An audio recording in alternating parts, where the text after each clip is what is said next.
এই সুন্দর ফুলগুলি আমি তৈরি করেছি টিস্যু পেপার দিয়ে।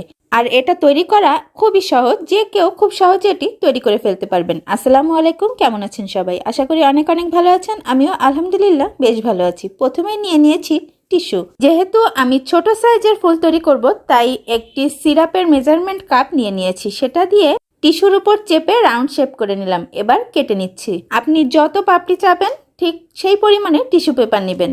কাটা হয়ে গেলে একটি সিগনেচার পেন দিয়ে পাশে দাগ দিয়ে নিচ্ছি। সিগনেচার পেনটির দাম কিন্তু মাত্র 5 টাকা। এবার একটি পাত্রে পানি নিয়ে খুবই আলতোভাবে টিস্যুটি চারপাশ থেকে ভিজিয়ে নিতে হবে। কিছুটা সময় শুকিয়ে তারপরে এগুলি আমি বইয়ের ভাঁজে রেখে দিয়েছিলাম। সারা রাত রাখার পরে সকালবেলা এত সুন্দর রূপ দেখতে পেলাম। বইটা খুলেই আমার মনটা ভালো হয়ে গেল। এবার একে একে সেই মেজারমেন্ট কাপেই আমি টিস্যুগুলি ফুলের আকারে সেট করে নেব।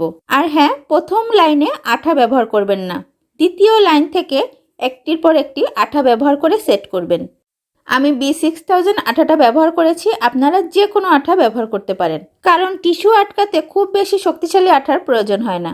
এই তো তৈরি হয়ে গেল চমৎকার একটি গোলাপ ফুল। আমি যেহেতু হেয়ার ক্লিপ তৈরি করব এই ফুল দিয়ে, তাই আঠা দিয়ে সেট করে নিচ্ছি ক্লিপের সাথে। আর এই ক্লিপ কিন্তু এক জোড়া কিনেছি আমি 10 টাকা দিয়ে।